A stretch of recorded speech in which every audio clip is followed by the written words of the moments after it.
Assalamualaikum warahmatullahi wabarakatuh. Madayaw, ug maayong adlaw kaninyong tanan. Magandang araw sa inyo lahat. Ang impeachment complaint na inendorso ng akbayan ay isang papel na walang kalakip na kahit anong ebidensyang magpapatunay sa mga paratang na isinasaad dito. Hindi na ito bago. Matatandaan na ang impeachment laban sa akin ay naging sagot nila sa aking pag-alis sa gabinete. Isang hakbang na isinagawa dahil hindi na maipaliwanag ng Pangulo ang patuloy na pagkalugmok ng bayan sa kahirapan dulot ng kanyang kapabayaan at bisyo. Noong 19th Congress, binuksan pa nila ang isang Investigation in Aid of Legislation, hindi upang lumikha ng batas, kundi upang magsagawa ng isang malinaw na fishing expedition para sa planadong impeachment laban sa akin. Paulit-ulit nilang ibinandera ang isyung Mary Grace Piatos bilang umano'y bahid ng katiwalian. Kahit na sa kabila ng lahat ng investigasyon ay wala silang naipakitang kahit isang direktang paglabag sa paggamit ng confidential funds. Sumunod na dito ang bentahan ng mga pirma para sa impeachment at ang mga tinaguriang for later release projects na ipinangako umano sa ilang miyembro ng Kamara upang itulang ang impeachment laban sa akin. Mga pangyayaring mismong inamin na ng ilang mambabatas sa kanilang mga naging pahayag. Mga kababayan, walang kredibilidad ang akbayan upang mag-endorso o magsumite ng impeachment complaint.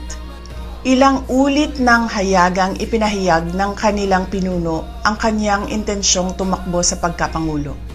Isang malinaw na indikasyon ng pampulitikang motibo sa likod ng kanilang mga hakbang. Huwag nating kalimutan ang makasaysayang talumpati noong Agosto 2024 ni Risa Ontiveros, kung saan malinaw niyang inilahad ang tunay na motibo ng akbayan bilang isang grupo. At habang ang anak niya ay may kapangyarihan pa, hindi magiging madali ang ating laban. While VP Sara is in power, the threat of a full-blown Duterte comeback is still a very real and present danger. For one, they are supported by one major superpower, China. Kaya malinaw na lahat ng ito ay isang uri ng harassment at pang-aabuso sa proseso ng impeachment ng grupong akbayan. Hindi malinaw kung ano ang ipinaglalaban nila para sa kaayusan ng bayan, pero napakalinaw ng kanilang pamumulitika at pagpapahirap sa usaping diplomasya ng ating bansa.